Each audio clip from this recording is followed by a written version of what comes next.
This is boring. I vote we skip it. Shut up, we're not skipping it. Slice of life animes are the worst ones. It's embarrassing.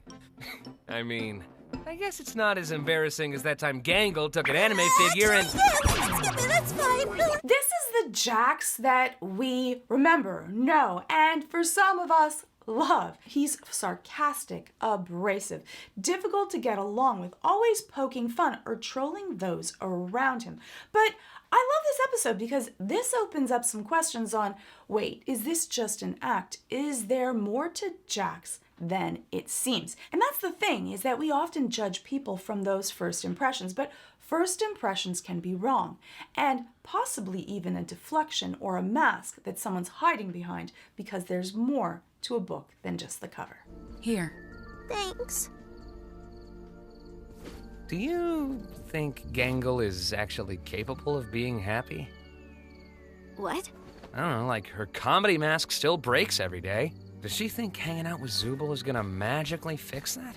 If he really is antisocial, if he really doesn't care about people, if that's the truth of who Jax is, why would he even ask that question? That wouldn't even be something that he would postulate. He thought of it and then reached out to someone else. That's how curious he is if this is possible or not. It sounded like care, maybe even worry, that were behind those words. If you have no empathy, if you don't actually care about other people, and it's not just a deflection to keep others away, this wouldn't even be something that would come up to him. He would spend most of his days being self-absorbed or trying to push people away because he doesn't actually care. These people that he's been hanging out with are more than just digital people in a digital world. They're people to him. And when we ask and we genuinely care about someone, then that could be someone that he actually sees as a friend. Maybe she just doesn't want to hang out with someone who's mean to her all the time. She likes when I'm mean to her, though. I didn't think you cared about what other people like. No, yeah, you're right. I don't. There we have that other piece to it. Is he just projecting that he wonders if he could actually ever be happy? Or is it that he actually is starting to care about the people that are around him? And you can see that when Pomni asks, he suddenly realizes that the mask has been down, the thing that he's been covering himself with, hiding behind to keep himself safe.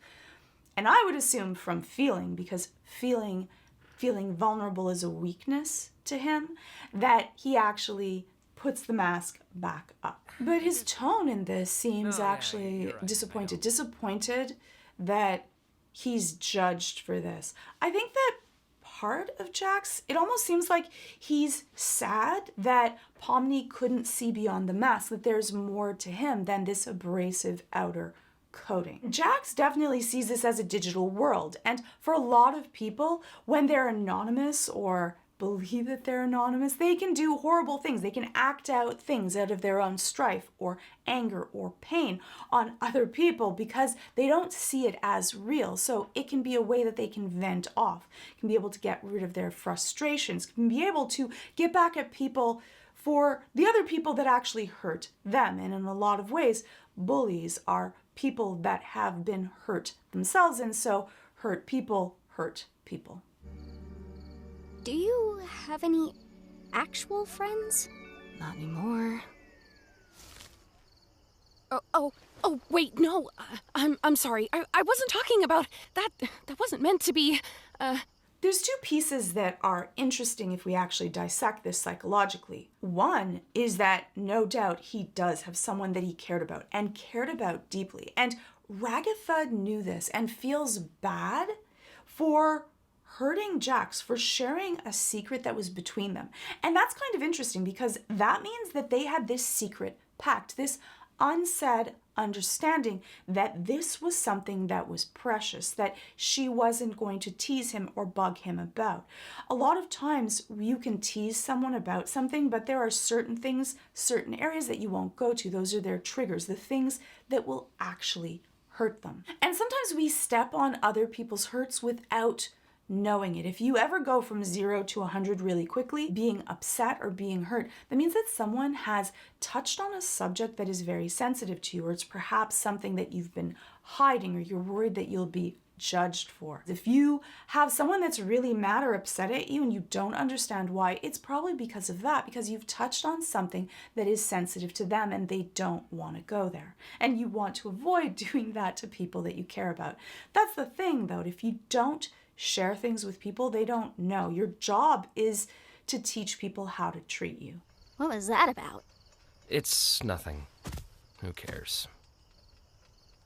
Doesn't she get on your nerves sometimes? And that dismissive set of words, those deflections that we do, that who cares? Well, obviously you care, right? You just don't want to talk about it. Probably because if you talk about it, you're going to be going to that place that you've been avoiding, those squishy emotions that you feel, the things that actually matter to you. And maybe you'll share more emotions than you feel comfortable with it. And so because of that, you keep people away. For other people, they worry about having their emotions, because they see them as weaknesses, being used against them, that this isn't something that they should be doing. They shouldn't be sharing, they shouldn't be feeling, they shouldn't be hurting. They want to be this impenetrable fortress because they see that as strength. And if you really were an impenetrable fortress, then people couldn't hurt you by saying these things. And so those deflections are actually a sign that you're not actually strong in these areas, which is not a weakness at all. That's actually a strength. That means that you're human. But for a lot of people, they've been so hurt that that's their deflection. That's their failsafe, is just be a rock. I mean, she's nice to everyone. I don't know. I think she tries way too hard. Like, we're stuck in... Why are you always pretending everything's always fine? Like, if you tell someone they're loved and appreciated every day, it just kind of loses all meaning. I don't know, I was so shocked to hear something so poignant and so true from Jax. Yes, if you are always positive, always complimentary, it doesn't have the same impact. But the same thing for him. He's the opposite side of the same coin. He's talking and projecting about himself. If you're always mean and you're always grumpy and you're always doing things to try to have an impact and shock people, they're no longer shocking, they're just expected. It goes with Jax and him trusting people. I think that for Jax, he doesn't trust fluffy, flowery words because they don't have meaning behind them. He only wants the truth. He wants things that are real. And here he is in this digital world trying to fight for people to be more authentic, because in that case, I think for Jax, he would feel more safe. That if people shared when they were upset and when they weren't, how much easier would it be to be able to navigate people, because it wouldn't be all masks and deflections and things that he has to figure out. And then he could feel more safe because he would know exactly where he stands with the people around him. And in that way, he's absolutely right. For many people, that's what they want. They want things that are genuine and real, even if they're negative, because then they don't have to worry that you're thinking it, just not saying it. And that would be hurtful to them. It just feels like she's trying to take advantage of you, you know? I don't know. And that one's definitely a deflection. That's kind of interesting, that she's just trying to take advantage of you. If he's thinking that, this is probably actually what has happened to him. Whenever someone says something and you're like, wait, that's not even close to right. She's just trying to be friends, and that's her way of trying to have people not abandon her, is by being really nice and trying to project out that she's this positive person because she's worried that if she was mean or grumpy, she would be abandoned. And for Jax, being the avoidant personality type, it's the opposite. He's going to abandon you first. He's just going to be as abrasive as possible, because if you would accept him at his most abrasive, then you would definitely accept him when he's being real and genuine, and then he'd feel more safe with you. Also, she's dumb and she looks weird. And there we go. That is the mask coming back up. He's gotten too vulnerable. He's shared too much. And so now he is going to push people away to the area that they are safe. A lot of times when you meet people and they seem abrasive and harsh, it isn't because they want to push people away. They just, when they don't feel safe, that's what they do. The thorns come back out to keep people at a safe distance. I'm going to push you away. You're not going to abandon me. You're not going to reject me.